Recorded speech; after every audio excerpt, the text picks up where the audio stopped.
Coffee first. That feels so good. There's still the price tag here. I got this at a car boot sale. This is what I mean by I love hyacinths. Sima really wants to roost in the eucalyptus. This is how it looks from the back, like a little sausage of greens. That's the last step, the shake test. Hi everyone! Today we continue the Christmas preparations. Last week, if you missed it, we created the beautiful display behind me with a lot of beautiful evergreen plants and a couple of wintry / Christmassy compositions. So today I want to give you more ideas for your Christmas or winter garden decorating. So let's go!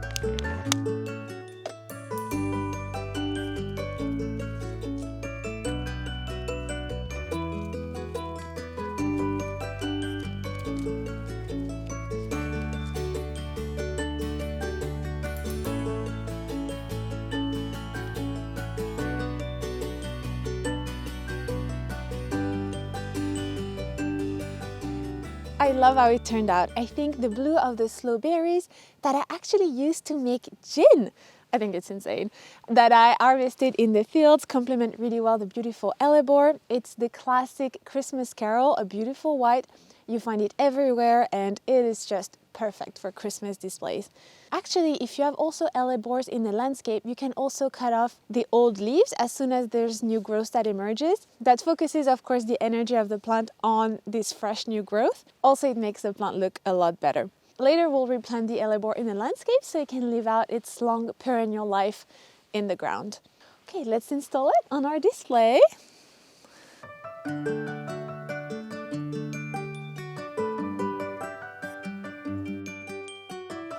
Coffee first. That feels so good. It's no secret by now that I love using moss as top dressing, and I really also love the look of succulents. Last year I had done another really cool project where I was basically making some candle holders and adding some moss and some succulents. I think that turned out really pretty and that would be a beautiful table decor. So this is another version of that. This is the little container I'm going to be using. I have a thing for rusted zinc things. It's already full of compost. I actually just reused some old compost because I don't think the succulents are going to uptake much.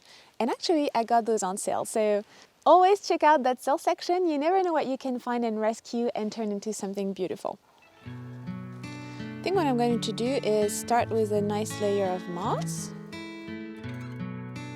And then I'm just carefully going to detach some of these because I want to use several pieces. So we'll use them as cuttings. Some of the succulents have some dried and dead leaves around the side. That's absolutely normal. So all I'm going to do is just give a little groom to the plant so we only have nice, fresh, healthy looking leaves.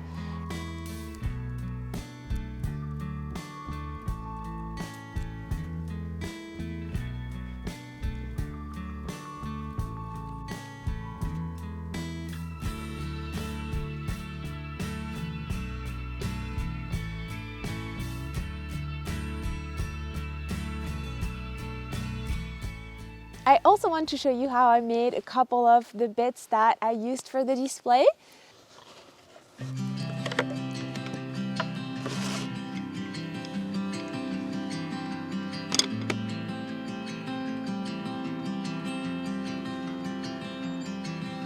Okay, the first thing we're going to do is shave this off.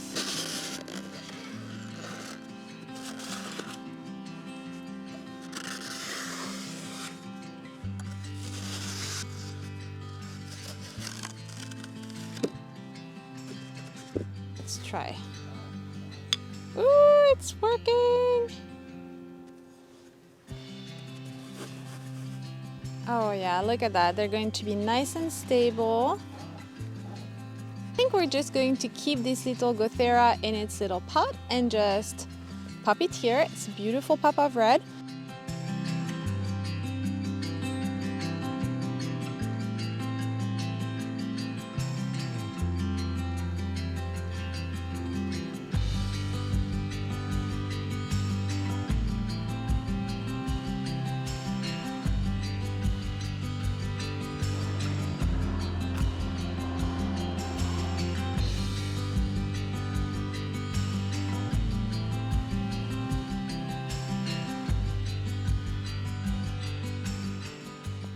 I love forced hyacinths for winter.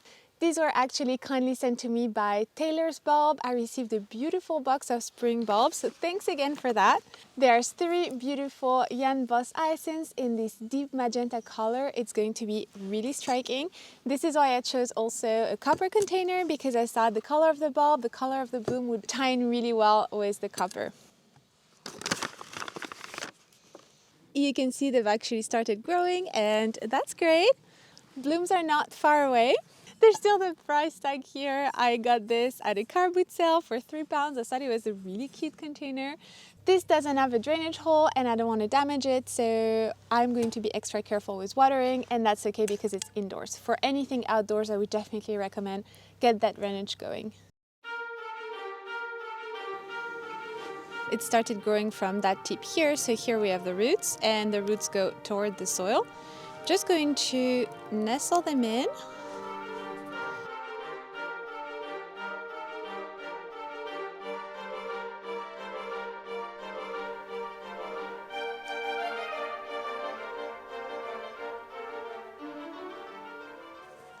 So that's it. All you have to do is place them in a bit of compost, top dress however you like, and you have a beautiful display. So I was thinking these could work really well together.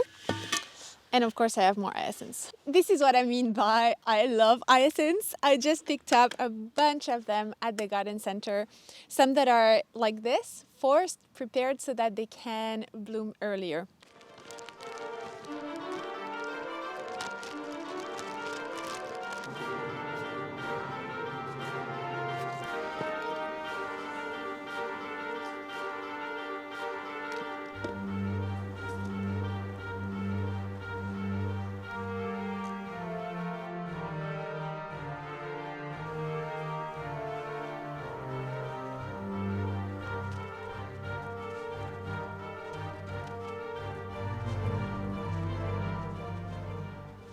If you wanted to make this a bit more festive, you could add little decorations, some pine cones. Actually, I think I'm going to add some lights. Let's try to do that.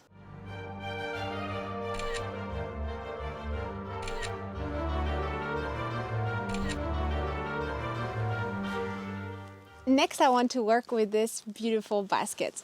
Another pre-loved find. I thought this was really cute. Look at that weaving detail on the handle. So I was thinking we could plan this up and make a beautiful winter gift basket, or that could just be a beautiful centerpiece, indoors or outdoors. Probably more suited for indoors so that we can preserve the basket for as long as possible. But if you have a porch or a sheltered area outside, then that would be perfect as well. Because we're working with a basket, which is a material, of course, that can rot and get damaged with the weather, I'm going to line it so that we can try to preserve its life as much as possible. Just using IKEA Ziploc bags. Then I have a lovely selection of plants for winter planting. This is a beautiful Hellebore Niger. This just classic white Hellebore. Well, it's not blooming just yet, but you can see we have plenty of buds. Then I have some white hyacinths to keep with the white theme. I also got this beautiful thyme on sale. Look at that. This is just still beautiful. I think we might reuse some plants. So some ivy with the beautiful variegated edge so that I can draw the white tone. Probably I'm going to reuse some little sempervivums. Look how beautiful.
There is one thing I cannot believe I haven't done yet, and this is making a Christmas wreath.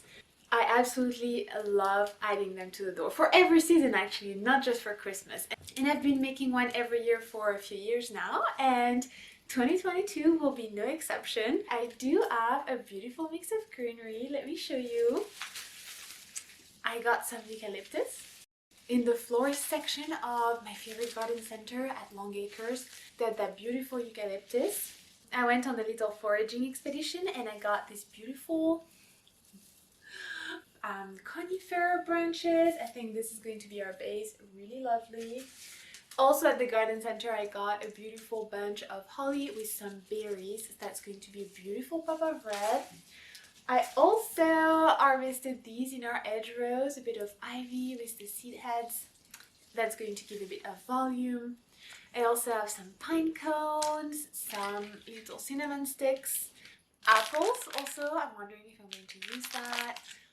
Classic dried oranges, and also these cute little pine cones. I'm not sure I'm going to use this yet. So we'll see how this is gonna go. The first one that I want to do is the main one for the front door, and this one is about 30 centimeters across, and I think that's a really good size for the door. Alright, let's go! Oh, yeah. I also have paddle wire to attach everything together and a really good pair of scissors. The first thing I always do is attach my paddle wire to the wreath. And this is what we're going to use to secure all the greens to it. Like so. Next step is to create your bundles. So of course you could wrap individually each branch, but that will use up a lot of wire.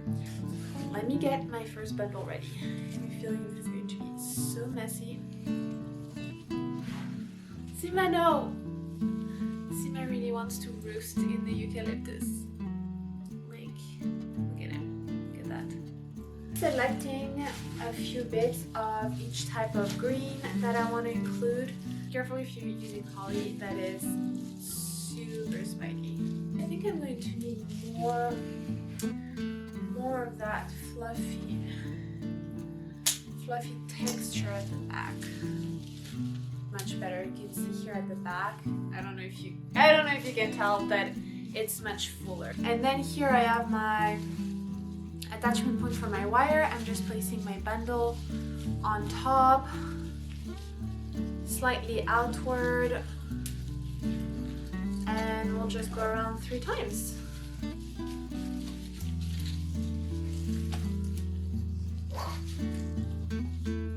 2 and 3. That looks so pretty. And now all we're going to do is repeat the process to go all across. So we'll make another bundle. For the second bundle, what we're going to be careful about is what's happening inside the curve here, and also that we continue layering down the bundles. So covering the previous attachment point and then placing the next bundle and the next. That's a pretty easy process once you get the hang of it.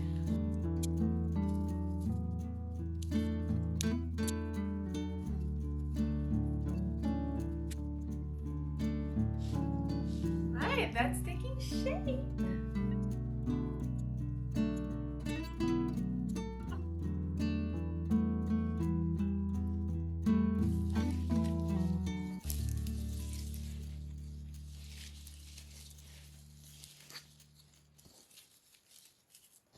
Now is the last step, the shape test, to make sure everything is nice and solidly attached.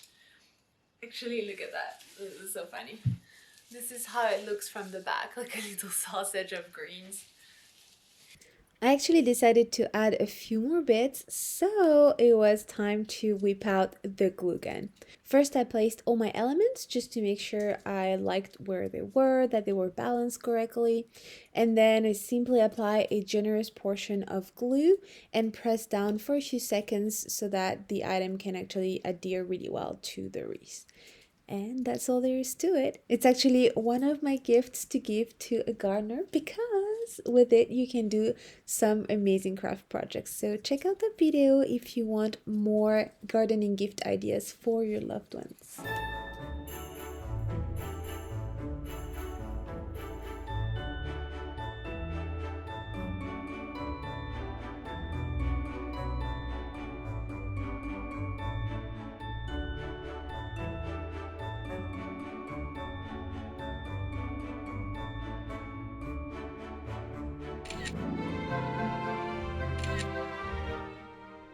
Of course now I need to hang it on the door, but right now it's really dark and really cold, so I'll do that tomorrow. And that completes the projects for today. I hope you enjoyed this video and that it gave you plenty of ideas to decorate your home for Christmas. As always, thank you so much for watching. I'm really grateful for you guys watching this video and all your really kind comments. It really keeps me going. Bye!